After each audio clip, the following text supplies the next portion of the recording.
ہم شاید آخری لوگ ہیں جو دو تہذیبوں کے چشمدید گواہ ہیں۔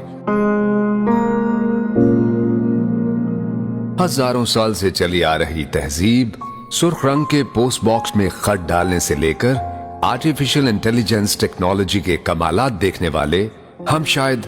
آخری لوگ ہیں۔ وہ مٹی کے بنے گھر، کچے صحن، گھڑے کا پانی، ٹاٹ والے اسکول، تختی اور سلیٹ، سیاہی کی دبات اور کانے سے بنا قلم، کاچی کی بھینی خوشبو، سٹاپو، پٹھو گرم، چھپن چھپائی، کنچے اور کوکلا شپاتی جیسے کھیل، صحن میں چار پائیوں کی قطار، مٹی کی ہانڈی اور لسی کی مدھانی، وہ کھیتوں میں بیل کے ذریعے چلتے ہل، درانتی سے گندم کی کٹائی اور گاؤں کی چوپال پر حکے کی گڑگڑاہٹ میں بزرگوں کی محفل، شام ڈھلتے ہی مٹی کے تیل سے جلنے والے لیمپوں کی ہلکی لو، ریڈیو پر فریکوینسی سیٹ کرتے کرتے اور آسمان پر ستارے گنتے گنتے نیند کی آگوش۔ اس خوبصورت زندگی سے لطف اندوز ہونے والے ہم شاید آخری لوگ ہیں۔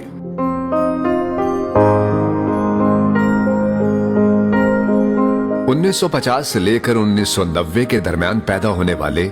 ہم خوش نصیب لوگ ہیں جنہوں نے ہزاروں سال سے چلتی آ رہی اس تہذیب اور روایات کو دیکھا ہے۔ جب استاد کا ڈر اور احترام حد درجے تھا اور ابا جان گھر میں داخل ہو جائیں تو احترام میں سکوت طاری ہو جاتا تھا، بہو بیٹیاں دوپٹہ سنبھالنے لگ جاتی تھیں۔ ہم وہ آخری لوگ ہیں جو باقاعدگی سے پو پھوٹتے اور سورج کی پہلی کرن دیکھتے تھے۔ ہم وہ آخری لوگ ہیں جو عشاء کی نماز کے بعد نیند کی آغوش میں چلے جاتے تھے۔ آج اسمارٹ فون نے نئی نسل سے راتوں کی نیند اور سحر خیزی چھین لی ہے۔ آج ہم پرانی اور چھوٹی اینٹوں سے بنے پرانے بوسیدہ مکان اور لکڑی کے کواڑوں پر لگی زنجیر والی کنڈی دیکھ کر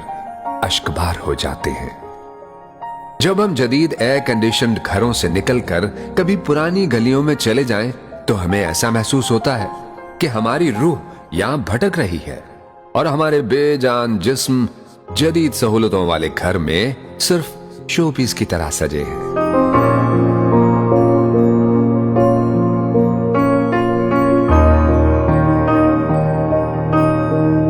انیس سو 50 سے 1990 کے درمیان پیدا ہونے والے ہم خوش نصیب لوگ ہیں کیونکہ ہم وہ آخری لوگ ہیں جنہوں نے مٹی کے بنے گھروں میں بیٹھ کر پریوں کی کہانیاں سنی، جنہوں نے اپنے پیاروں کے لیے اپنے احساسات کو خط میں لکھ کر بھیجا اور ہفتہ بھر ڈاکیے کا انتظار کیا۔ ہمارے جیسا تو کوئی بھی نہیں، اور ہم وہ آخری لوگ ہیں جو خط سے موبائل تک کے سفر میں قدیم سے جدید ہو گئے۔ ہمیں بڑے اور کچے صحن میں قطار میں بچھی چارپائیاں اور ان کے قریب لکڑی کے سٹینڈ پر سجے ٹھنڈے پانی کے گھڑے بے حد یاد آتے ہیں، بے حد یاد آتے ہیں۔